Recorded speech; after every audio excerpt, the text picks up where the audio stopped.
चलो लेक्चर को शुरू करते हैं। तो आज का हमारा लेक्चर है CR फार्मूला।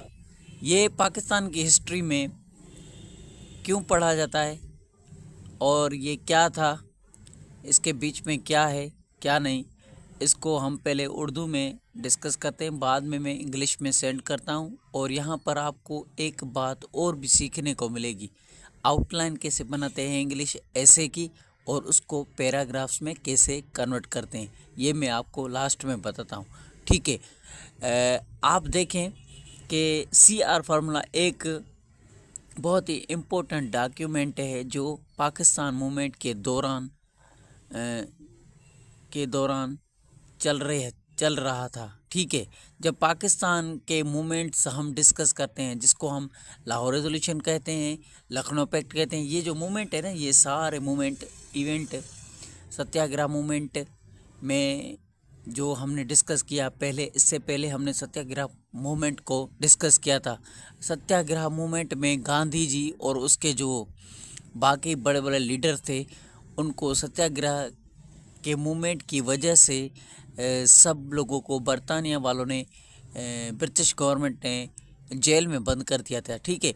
अब जब ये CR फार्मूला आया तो इस टाइम पर 1940-1942 CR फार्मूला में क्या है कि गांधी और बड़े बड़े लीडर जेल के अंदर हैं। ठीक है। इस CR फार्मूला के वक्त बड़े बड़े लीडर जेल के अंदर थे। तो 1940 में मुस्लिम लीग और कांग्रेस के बीच में बातचीत के दौरान तैयार किया गया था क्या, CR फार्मूला। ये हिंदू मुसलमान इजलास करते थे, साथ में बैठकर बातचीत करते थे, कैसे हमें आज़ादी चाहिए, आपको क्या चाहिए, हमें क्या चाहिए। इस तरह से इनके इजलास होते रहते थे, सालाना एनुअल इजलास, कमेटी बिठा के बातचीत करते थे। तो यहाँ पर एक इजलास ही हो रहा था जिसमें CR फार्मूला का डॉक्यूमेंट्स आगे आ गया, और इसने किसने दिया था वो सब कुछ देखते हैं। CR फार्मूला, ये CR, ये दो नाम है हिंदुओं के, जिसने ये CR फार्मूला एक डॉक्यूमेंट बनाया था, उसको CR फार्मूला कहा जाता है। ठीक है। अभी आप समझेंगे। CR फार्मूला का नाम कांग्रेस और मुस्लिम लीग के नेताओं राजेंद्र प्रसाद और चक्रवर्ती राजा गोपाल आचार्य के इनिशियल से लिया गया है। ये जो नाम है ना, के चक्रवर्ती, ये है C, और राजा गोपाल आचार्य ये है R। तो इन दोनों ने ये फार्मूला दिया था। ठीक है। ये डॉक्यूमेंट बहुत ही इम्पोर्टेंट और टर्निंग पॉइंट थी हिस्ट्री के अंदर। ठीक है। तो इन दोनों के वजह से इसको CR फार्मूला कहा जाता है। ठीक है। तो CR फार्मूला के मुख्य बिंदु, मतलब के CR फार्मूला मतलब के प्रोविज़न, हमें मेन वो पॉइंट डिस्कस करनी है कि जिसकी वजह से हमें क्या मिला CR फार्मूला से, वो चीज़ें यहाँ पर लिखी हुई है। ठीक है। इसका मतलब यही है। इंग्लिश में सेंड करूँगा बाद में। ठीक है। अब देखिए, पहले नंबर पर मुस्लिम और कांग्रेस के बीच में जो जॉइंट कमेटी बनाई गई जाए, जो कॉन्स्टिट्यूशन रिफॉर्म्स पर चर्चा करे। अब यहाँ पर सारा झगड़ा चल यही रहा था कि पाकिस्तान, इंडिया, मुसलमान, हिंदू, बरतानिया वाले, इनका ये झगड़ा चल रहा है, जिसकी वजह से ये कानून मूवमेंट और ये CR फार्मूला आते गए। इसके बाद इससे ही चल के ऐसे मूवमेंट बनते, इवेंट बनते पाकिस्तान आज़ाद हो गया। ठीक है। तो इसी कांग्रेस और मुस्लिम लीग ने के बीच में एक कमेटी बनाई गई। इन लोगों ने मिलकर कमेटी बनाई और उन पर बातचीत की कि फ्यूचर कॉन्स्टिट्यूशन जो बनेगा हमारे मुल्कों के लिए, पाकिस्तान या इंडिया के लिए, यहाँ हमारे मुल्क इंडिया के लिए, तो वो किस तरह से होगा। इस CR फार्मूला में ये बात की गई थी। एक दूसरे नंबर पर हमें ये सीखने को मिला, ठीक है, इससे और दूसरे नंबर पर हिस्ट्री में याद करने को हमें ये मिला कि CR फार्मूला किस तरह से हम पढ़ते हैं और ये क्यों इम्पोर्टेंट है हमारे लिए हिस्ट्री में। इसके लिए हिंदू मुसलमानों ने एक जॉइंट कमेटी बनाई कॉन्स्टिट्यूशन रिफॉर्म पर चर्चा करने के लिए। इसके लिए हम CR फार्मूला को पढ़ते हैं और एग्ज़ाम में पूछा जाता है, ठीक है। तो मुस्लिम लीग को कांग्रेस के साथ मिलकर काम करने का मौका दिया जाए। CR फार्मूला में ये दो जो ऊपर मैंने नाम डिस्कस किए, ये दोनों ना हिंदू की साइड ले रहे थे ना मुसलमानों की। राजा गोपाल आचार्य और चक्रवर्ती ये दोनों को साथ मिलाकर काम करने के लिए बोल रहे थे। इसके लिए इन दोनों का ये फार्मूला था, ठीक है, समझ गए आप। तीसरे नंबर पर मुस्लिम लीग को सेपरेट इलेक्टोरेट की डिमांड मंजूर की जाए। मतलब कि मैंने जो भी लेक्चर डिस्कस किए हैं पाकिस्तान की हिस्ट्री तकरीबन 1906 से लेके मैंने डिस्कस किया हुआ है इस चैनल पर। तो उसमें मैं आपको सेपरेट इलेक्टोरेट के लिए डिटेल में डिस्कस कर चुका हूँ। ये क्या है, किस तरह से ये उस दौर में ये मुसलमान डिमांड कर रहे थे।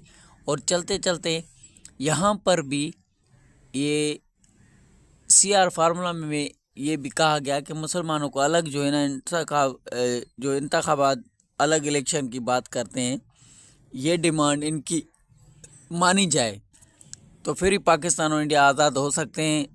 अदरवाइज़ क्योंकि 8 करोड़ के तकरीबन 8 करोड़ मुसलमानों की आबादी थी, अगर वो नहीं मानेंगे तो मुल्क कैसे आज़ाद होगा। तो इसके लिए ये ज़रूरी है। तो देखें चौथे नंबर पर सेंट्रल और प्रोविजन के बीच में पावर शेयरिंग की तकसीम की जाए। मतलब कि इन दोनों सूबों के बीच में मुस्लिम मेजॉरिटी प्रोविंस में मुस्लिम लीग को प्रायोरिटी दी जाए। अब ये दो जो पॉइंट लिखी हुई है ना, सेंट्रल और प्रोविंस के बीच में पावर शेयरिंग की व्यवस्था की जाए। मतलब कि इन दोनों में पावर शेयरिंग। अब ये मैं आपको दिखाता हूँ किस तरह से पावर शेयरिंग होती है। देखो यहाँ पर मैंने अलग करके लिखा हुआ है ये तीसरी पॉइंट जो हमने अभी देखी। CR फार्मूला में 1940 के पावर शेयरिंग क्लॉज को समझने के लिए ये एक्सप्लेनेशन है, ठीक है। आप देखें पावर शेयरिंग का मतलब है सेंटर और प्रोविंस। मतलब कि सेंटर जो आज हमारा फेडरल सिस्टम है और सेंट्रल है और सूबे हैं, तो इन दोनों के बीच में पावर को शेयर किया जाए। पावर का मतलब यहाँ पर क्या है कि कुछ डिपार्टमेंट, कुछ इदारे, कुछ पावर्स हमें दी जाएं, कुछ सेंट्रल कुछ संभाले, कुछ ऐसे महकमे इदारे जो कि सूबा अपने सूबे के खुद संभालेगा। जो सूबे का मिनिस्टर होगा, जैसे सिंध सूबा है, पंजाब है, इस तरह से हर किसी का मिनिस्टर होता है। अभी देखें ये पावर शेयरिंग होती कैसे है। ये क्लॉज सेंटर और प्रोविंस के बीच में शेयर की जाए, ये बात करता है CR फार्मूला। मतलब था अब सेंटर को कौन से पावर दिए जाएंगे और सूबों को कौन से पावर होंगे, ये बात हो रही है पावर शेयरिंग की। अभी यहाँ पर बोल रहा है कि सेंटर को डिफेंस दी जाए, कि डिफेंस का जो पावर है, मतलब कि फ़ौज का जो पावर है वो सारा पुलिस का सिस्टम, फ़ौज का सिस्टम आप कह लें, जो भी है वो सेंटर संभालेगा। दूसरे नंबर पर फॉरेन अफेयर्स। अब जो बाहर के मुल्कों से जो भी ट्रेड होता है, इकोनॉमिक सिस्टम होता है, कुछ भी बाहर के मुल्कों से ताल्लुकात जो भी है वो फॉरेन अफेयर्स भी सेंटर संभालेगा, ठीक है। पावर शेयरिंग ये होती है। तीसरे नंबर पर कम्युनिकेशन। मतलब कि कम्युनिकेशन का जो सिस्टम है वो सारा कौन संभालेगा, सेंटर संभालेगा।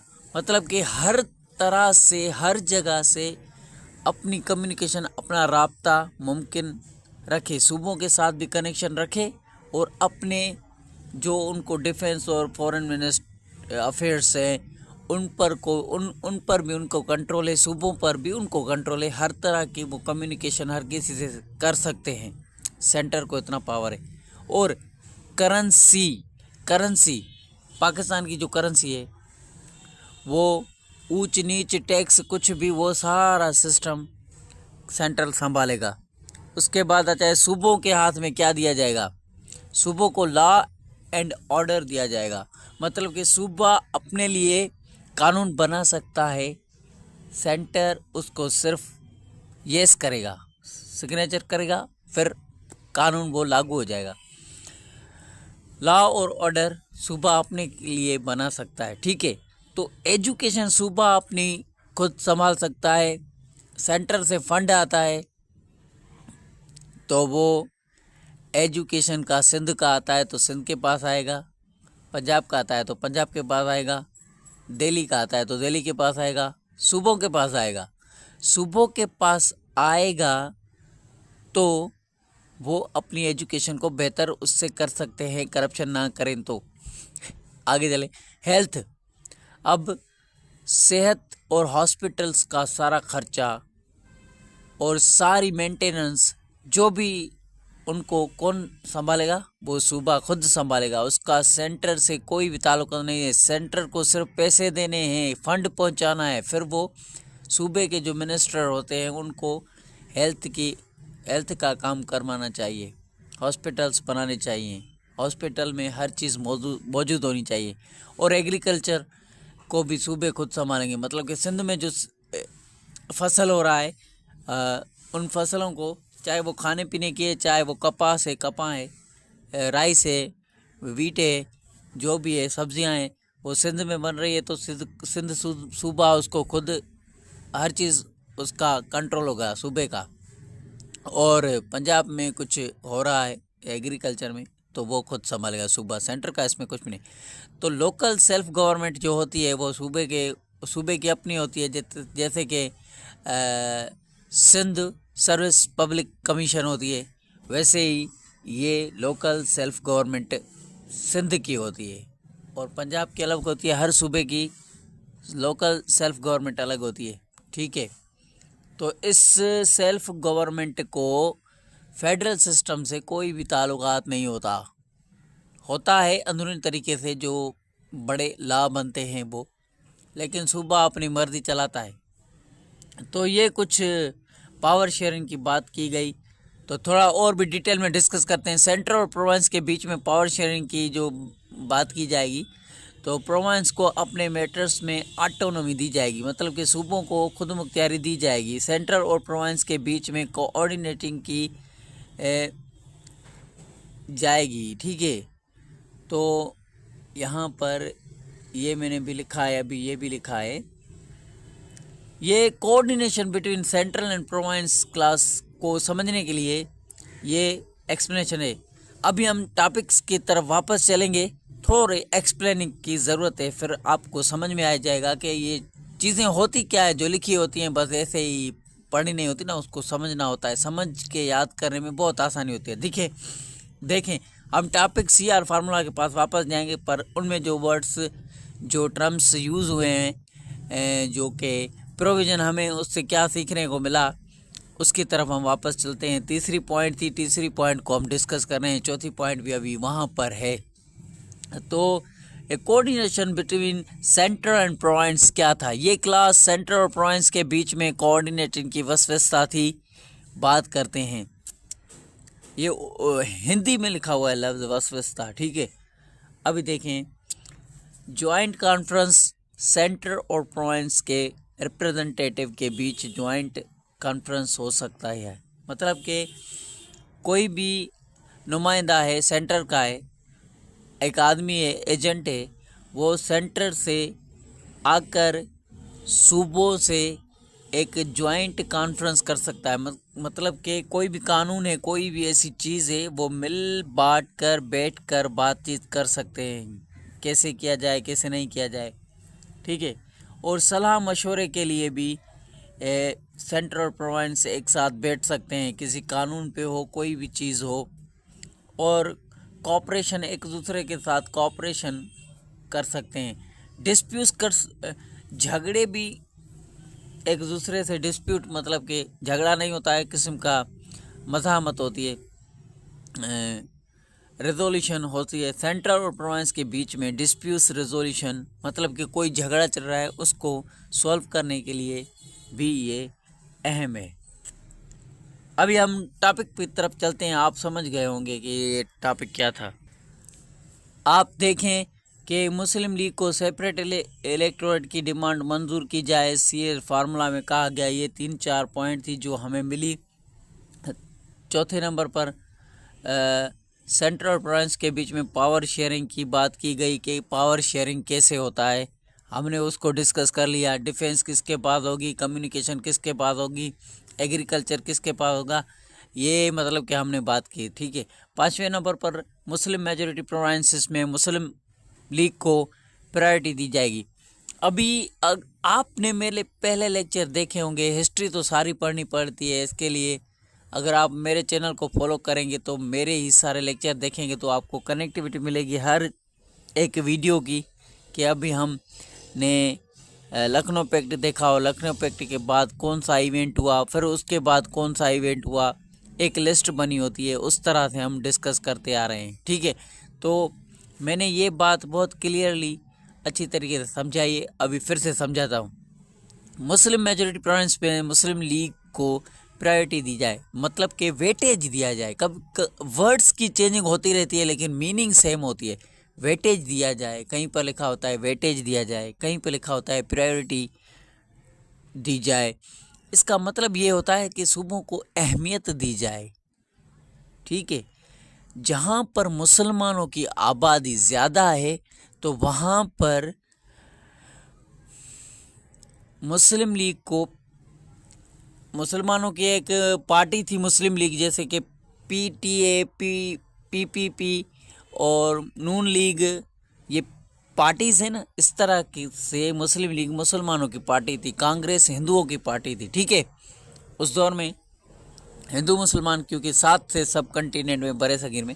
तो देखें, मुस्लिम मेजॉरिटी प्रोविंस में मुस्लिम लीग को प्रायोरिटी दी जाए। जो जहाँ पर मुसलमानों की आबादी ज़्यादा है ना, वहाँ पर हर चीज़ मुसलमानों को दे दी जाए, उनको अहमियत दी जाए। हर चीज़ वो मुसलमान अपने कानून, अपने एग्रीकल्चर, अपनी जो भी मतलब कानून, सूबों के कानून थे, वो सूबे उनको खुद मुख्तियारी दी जाए, मुसलमानों को खुद मुख्तियारी दी जाए, वो सेंटर से हटकर अपने लिए हर चीज़ कर सके। ठीक है। तो ये CR फार्मूला में हमें कुछ पॉइंट्स थी तो देखने को मिली। अभी देखते हैं कि CR फार्मूला के आगे देखो कि हम अब देखते हैं कि CR फार्मूला से हमें क्या मिला। हिंदू मुसलमानों को सब कंटिनेंट में ये फार्मूले से क्या मिला है, इससे जो CR फार्मूला पेश किया गया, इन लोगों को फ़ायदा क्या हुआ? फ़ायदा ये हुआ कि ये फार्मूला मुस्लिम लीग और कांग्रेस के बीच में बातचीत के लिए एक नया रास्ता खोल दिया है इसने। ठीक है। जैसे लखनऊ पैक्ट में वो मिले थे, हिंदू मुसलमान कनेक्ट हो गए थे, इस तरह से इसमें भी वही एक मुसलमान फिर से एक बार कनेक्ट हो रहे थे, साथ मिलके काम कर रहे थे आज़ादी के लिए। बरतानिया को यहाँ से भगाने के लिए वो उन्होंने हमें कब्ज़ा किया हुआ था, इसके लिए साथ मिलकर एक बार फिर से काम करने, बातचीत करने के लिए CR फार्मूला से हमें यही मिला सीखने को, पहली पॉइंट। दूसरा हमें ये मिला, इसमें मुस्लिम लीग को कॉन्स्टिट्यूशनल रिफॉर्म्स पर चर्चा करने का मौका दिया। मुसलमानों को और मुस्लिम लीग को ये जो कॉन्स्टिट्यूशनल स्ट्रगल चल रही है आज़ादी के लिए कि हमारे मुल्क इस कानून के तहत चलेगा, तो मुसलमानों को इसमें ये मौका दिया गया कि आपको क्या चाहिए, आपका मुल्क किस तरह से रन करेगा, आपके सूबों में क्या क्या चीज़ें होनी चाहिए, कौन सा कानून होना चाहिए, और अगर कानून बने तो किस तरह से बने। ये बातचीत यहाँ पर हिंदुओं के साथ मिल बैठकर की गई। ठीक है। और ये फार्मूला मुस्लिम लीग के लिए एक बहुत ही इम्पोर्टेंट था और बहुत ही साबित कदम था पाकिस्तान मूवमेंट के लिए। ये सीआर फार्मूला में मुस्लिम लीग को एक ये फ़ायदा था कि अब का पाकिस्तान आज़ाद होने वाला है, हम आगे पहुंच रहे हैं, हम अपनी मंजिल पर पहुंच रहे हैं। इस फार्मूले से मुसलमानों को फ़ायदा हुआ था, जिसके लिए पाकिस्तान का एक मूवमेंट बना और पाकिस्तान आगे चल के आज़ाद हो गया। अभी कुछ ही टॉपिक बचे हैं, हम उनको पूरा करेंगे, फिर पाकिस्तान 1947 को आज़ाद हो गया वो भी डिस्कस करेंगे। तो सीआर फार्मूला की ये देखते हैं क्या, ये है सीआर फार्मूला की इफ़ेक्ट, असर क्या रहा इंडिया के ऊपर, इंडिया के लोगों के ऊपर। जो ये डॉक्यूमेंट्स सीआर फार्मूला में कानून बना के लेके आए, तो इस पे क्या असर रहा इंडिया पर, हिंदू मुसलमानों पर। तो कांग्रेस ने सीआर फार्मूला को रिजेक्ट कर दिया, हिंदुओं ने हिंदुओं की बात नहीं मानी, मुस्लिम लीग और कांग्रेस के बीच में एग्रीमेंट नहीं हो सका। रिजल्ट हमें ये मिला। ये फार्मूला पाकिस्तान मूवमेंट के लिए एक बहुत ही अहम सेटबैक था। मतलब कि अभी ये सेटबैक था कि अब हम पाकिस्तान आज़ाद होगा, हमें पाकिस्तान मिलेगा, एक किस्म का ये सेटबैक हो गया। आगे देखें, चलो क्विकली डिस्कस करते हैं। सीआर फार्मूला एक बहुत ही इम्पोर्टेंट डॉक्यूमेंट था जो मुस्लिम और कांग्रेस के बीच में बातचीत के लिए एक नया रास्ता खोला, लेकिन इसके असखफत के पाकिस्तान के लिए एक महत्वपूर्ण सेटबैक किया।